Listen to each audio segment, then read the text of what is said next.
Salut la machine et j'espère que t'es au top. À la base je voulais te faire une vidéo en te donnant les astuces pour lire plus rapidement un livre parce que j'ai pu voir en sondage sur Instagram que vous étiez vraiment en galère. Moi j'étais en complète PLS et quand je pensais à des livres chiants que j'ai eu à lire, j'ai tout de suite pensé à Baudelaire, Les Fleurs du Mal. Et celles-là, elles m'ont profondément fait du mal. Alors attention à tous les littéraires qui vont peut-être me tomber dessus. Ok, c'est peut-être une œuvre d'art. Ok, je dis pas. Mais pour moi, personnellement, c'est un peu comme aller dans des musées et de regarder des toiles blanches. Ouais, je sais pas, ça passe pas trop. L'art étant subjectif, je préfère un manga bien dessiné. Et ça, c'est qu'une question de goût. Et malheureusement, les mangas, c'est pas encore à l'école.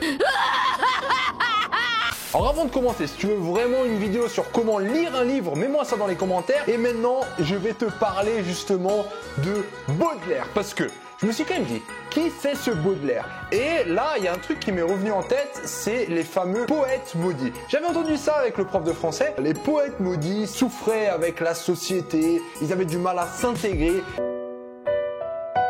Concernant cette vidéo, je trouvais ça quand même intéressant de montrer un peu cette face cachée extrêmement hardcore parce que nos profs, de manière générale, ils ont tendance quand même à nous les mettre sur un piédestal ou bien de brièvement dire que c'était des poètes maudits sans vraiment aller dans les détails. Donc je me suis dit qu'on allait essayer de comprendre un peu plus cet univers et qu'on allait faire un petit profil de Charles Baudelaire. Donc tout de suite, allons faire quelques recherches pour mieux comprendre le personnage. On part sur la grande classique Wikipédia. Charles Baudelaire, alors qu'est-ce qu'on a? Poète français en 1821, d'accord, Paris, c'est joli. Il meurt à 46 ans, bon déjà tu sens l'espérance de vie, c'était pas très long. On va essayer de chercher un peu de trash là, alors allez, drogue, non, ok, alors, attends,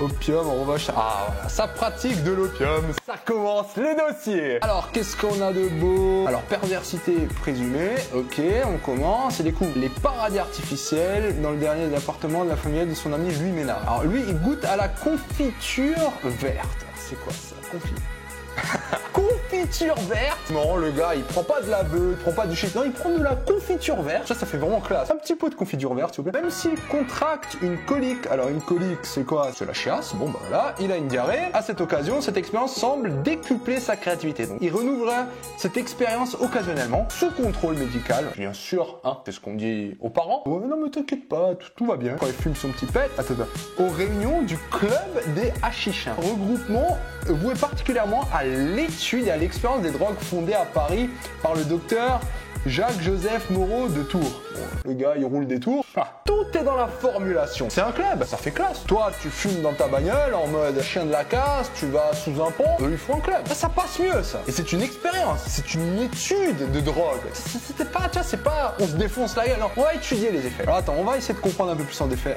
ce que ça donne. Club d'Hachichins. Ok, donc c'est on va étudier les drogues, nickel, par le docteur Jacques-Joseph de Moreau. C'est le dealer de la bande, lui, il faut en savoir un peu plus. Il est médecin, il célèbre la Maison Royale, il est le créateur des clubs des hachichins, ok, et cofondateur des annales. Attends, non, mais il y a les annales de Bac, ok, mais on sait jamais avec eux maintenant. Ça a l'air d'être un livre. Tout va bien, ok, bon bah alors lui, c'est le fournisseur du club. Quoi d'autre? Les séances de consommation de données étaient surnommées par les membres de club. Attention, hein, je veux dire, tout ça, ça reste classe. C'est sous le contrôle bienveillant le docteur Moreau de Tours pour éviter toute tentative de défenestration. Défenestration, c'est quand tu sautes par la fenêtre, hein, donc tu te dis, là, c'est pas le petit pet. Tu vois, j'ai déjà vu des gens fumer. Il n'y en a jamais un qui a eu envie de sauter par la fenêtre. Alors après, on a quoi encore? On a le Damaoesque. Dawamesque, une sorte de pâte de confiture verdâtre. Bon, en gros, c'est de la bœuf, quoi. On va plus nous la faire, celle-là, de la confiture. Les membres principaux, alors ça, c'est un peu les piliers du bar. On a qui? Eugène, ah ouais, Charles Baudelaire, Gérard de Nerval, nom de mon collège. Petite dédicace au collège Nerval. Gros fumeur de pète, Alexandre Dumas. On a la belle clique. Revenons tranquillement à Baudelaire. Laudanum, prescrit pour combattre des maux de tête et des douleurs intestinales consécutives à une syphilis. Petite syphilis, infection sexuellement transmissible. Pourquoi, à ton avis, il chope de la syphilis, lui? Probablement contracté vers 1840 durant sa relation avec la prostituée. Voilà. drogue, prostitution, violence. Je pense qu'on a fait le tour, hein. Ça c'est mieux que enquête exclusive. L'accoutumance lui fait augmenter progressivement les doses. Et ouais, Charles, croyant y trouver un adjuvant créatif, il en déchira les enchantements et les tortures. Comme quoi, hein, il a envie de vous le dire, c'est pas bien, vous ne lancez pas dans le... Alors, entre Andy Baudelaire et ses goûts de luxe, il a des goûts de luxe. Maintenant, lisons un peu sa vie sur le luxe. Ayant hérité à sa majorité de son père, il dilapide la moitié de l'héritage en 18 mois. Alors là, il y a le notaire qui débarque en sueur. Il est officiellement désigné comme conseil judiciaire qui lui alloue une pension mensuelle de 200 francs. C'est mieux qu'un RSA actuellement, je pense. En outre, le dandy doit lui rendre compte de ses faits et gestes. Cette situation infantilisante inflige à Baudelaire une telle humiliation qu'il tente de se suicider. Ça, c'était un peu la pièce qui manquait à cette affaire.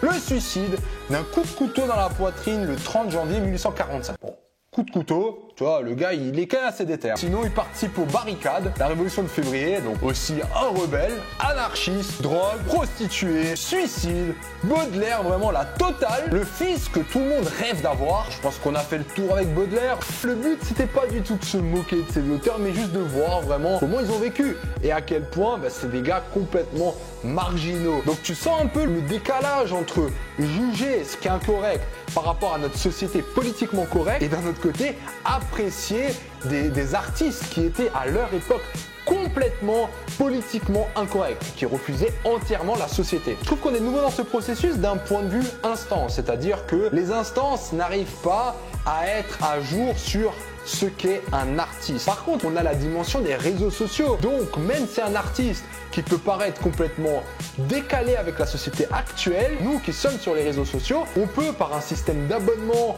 ou bien d'encouragement, en fait, faire monter cette personne qui à la base n'est pas censée vraiment apparaître ou émerger dans une société où, on va dire, tout ce qui est médias, distribution et peut-être contrôlé par le politiquement correct. Voilà une petite note philosophique à ce sujet. Comme dit, je vous ferai une vidéo sur comment lire un livre. Si elle est déjà faite, je te la mettrai en description. En attendant, pousse-moi vers le haut, abonne-toi à la chaîne si c'est pas encore fait et je te dis à bientôt.